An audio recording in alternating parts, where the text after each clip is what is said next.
امام کو اگر نماز کے اندر سہو ہو جاتا ہے، امام بھول جاتا ہے، تو امام کو لقمہ جو دیا جائے گا وہ کن لفظوں کے ساتھ دیا جائے گا اور کیا طریقہ ہوگا؟ دیکھیں، اس میں یہ دیکھنا یہ ہوتا ہے کہ امام کو جو سہو ہوا ہے، امام جو نماز کے اندر بھولا ہے، آیا وہ قراءت کے اندر بھولا ہے یا انتقالات نماز یعنی مومنٹ کے اندر بھولا ہے؟ اگر امام قراءت کے اندر بھولا ہے تو اس میں ایک طریقہ یہ ہوتا ہے کہ جو آیت امام بھولا ہے اس سے پہلے والی آیت کے ذریعے سے امام کو لقمہ دیا جائے، یعنی اس سے پہلے والی آیت کو پڑھ دیا جائے، پھر اس کے ساتھ ہی دوسری آیت کو بھی ملا دیا جائے، امام کو یاد آ جائے گا اور امام قرات کرنا شروع کر دے گا۔ ایک طریقہ یہ ہوتا ہے، اور دوسرا طریقہ یہ ہوتا ہے کہ امام جو آیت بھولا ہے تو لقمے میں اسی آیت کو پڑھ دیا جائے، بیان کر دیا جائے، تو اسی آیت کے ذریعے سے بھی لقمہ دیا جا سکتا ہے، امام کو یاد آ جائے گا اور امام قرات کرنا شروع کر دے گا۔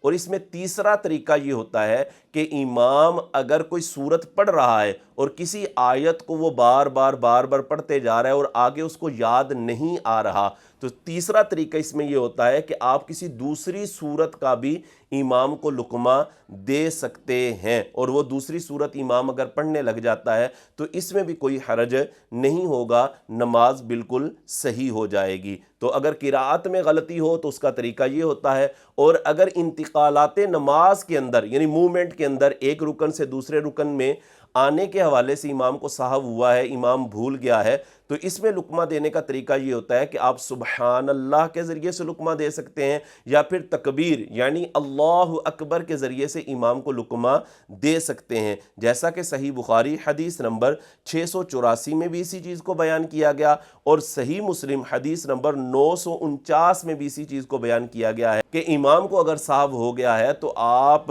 سبحان اللہ کے ذریعے سے اور تکبیر کے ذریعے سے لقمہ دے سکتے ہیں۔